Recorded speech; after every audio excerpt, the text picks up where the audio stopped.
Donc, bonjour, je m'appelle Marine Mottier, je suis pharmacienne et responsable assurance qualité à la pharmacie du CHUV à Lausanne, en Suisse.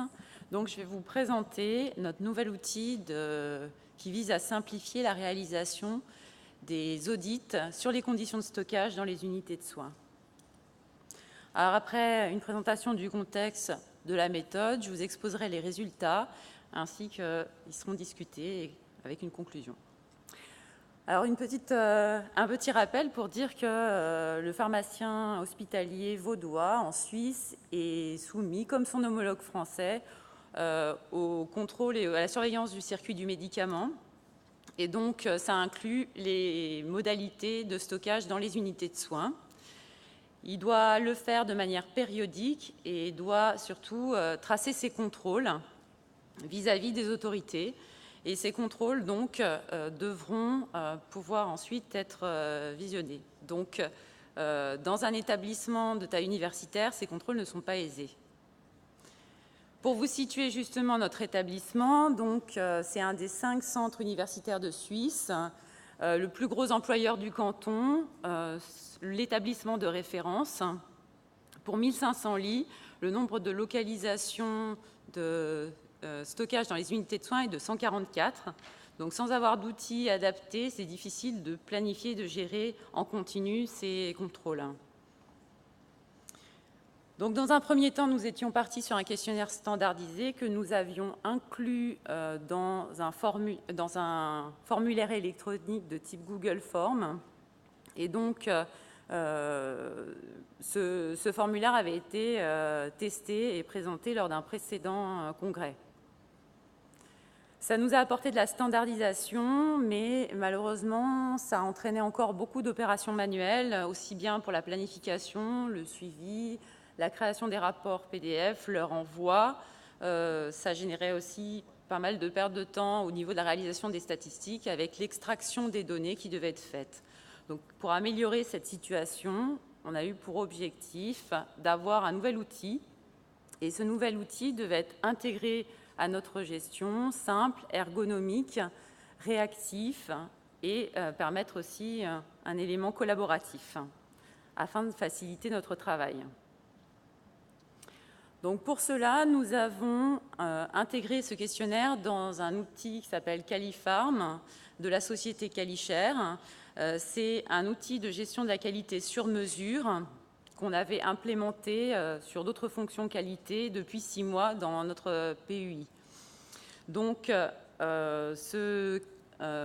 cet outil avait la possibilité d'automatiser un certain nombre de tâches, notamment la génération d'alertes mail pour, par exemple, convoquer les auditeurs, la planification de tâches récurrentes comme, par exemple, la détermination d'un calendrier d'audit, le traitement statistique par des calculs automatiques de score, et enfin, l'édition et l'envoi de rapports en format PDF et par mail à des destinataires qui sont pré-renseignés.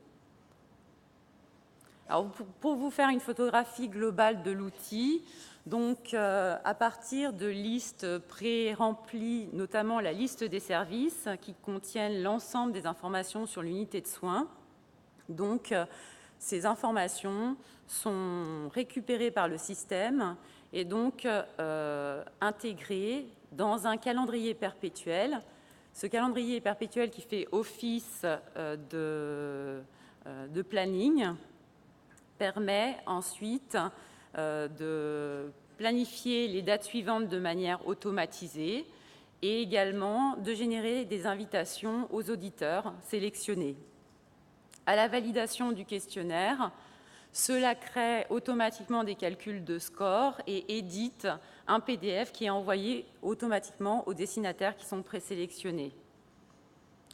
Alors en pratique, le pharmacien qui est responsable de la logistique, lui, il va créer son calendrier d'audit à partir des adresses de stockage qui sont contenues dans cette liste.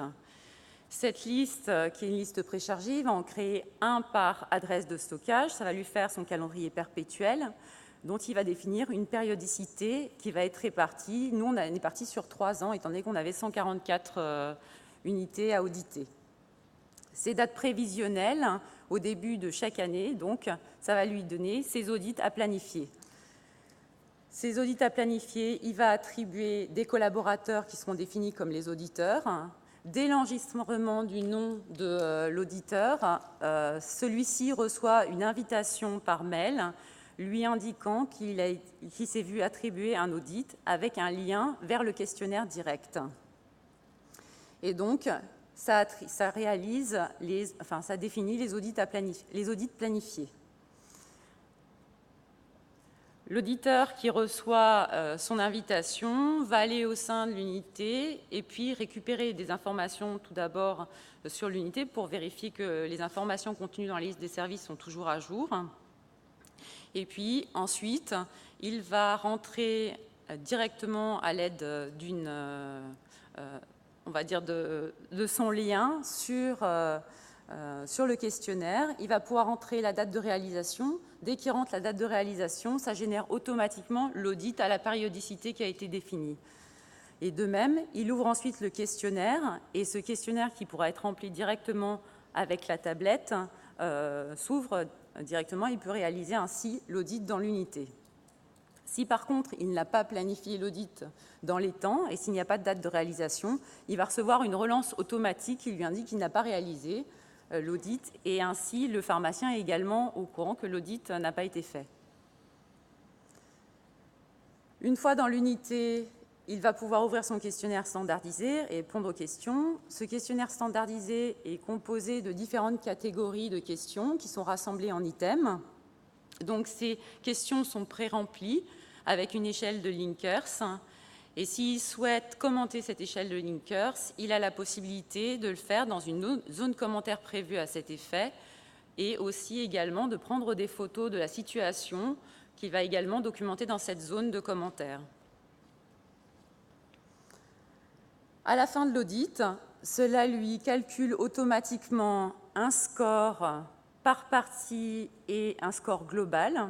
Ce score va être intégré au rapport, mais également dans un onglet, il va pouvoir être consultable à la suite du questionnaire. Il peut alors décider de valider son audit immédiatement parce qu'il estime l'avoir terminé, ou alors il peut décider de revenir dessus et retravailler, on va dire, face à un ordinateur.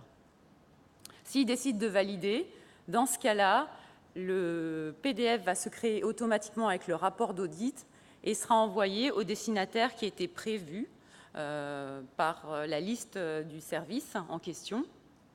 Et donc, ce destinataire, une fois qu'il a pris connaissance du rapport, peut tout à fait répondre par mail, et ce mail avec une action d'amélioration, par exemple, sur une partie de l'audit qui est mis en évidence.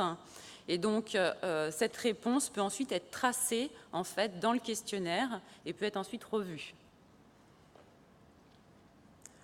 Donc, suite à l'élaboration, on a fait un premier test sur 12 unités de soins. Donc, ce test a été très concluant puisqu'on a gagné déjà 1 heure à peu près par audit de travail et de temps de gestion. En plus de ce temps, ça facilitait vraiment le management et donc la partie sécurisation des pratiques de stockage au niveau des unités de soins à plusieurs niveaux. Au niveau du pharmacien, c'est un meilleur contrôle puisqu'il peut suivre en temps réel finalement l'état d'avancement de ces contrôles dans l'année, voir ce qui n'a pas été fait, relancer les personnes. D'autre part, il suit en temps réel également les résultats qui lui sont rapportés, aussi bien par mail ou par la consultation du tableau de bord. Pour les cadres infirmiers, ça permet, par les scores d'atteinte, de pouvoir se situer au sein de l'institution, de pouvoir voir les progrès et effectivement de recevoir immédiatement le rapport dès qu'il est fait. Il n'y a pas de temps, finalement, de latence.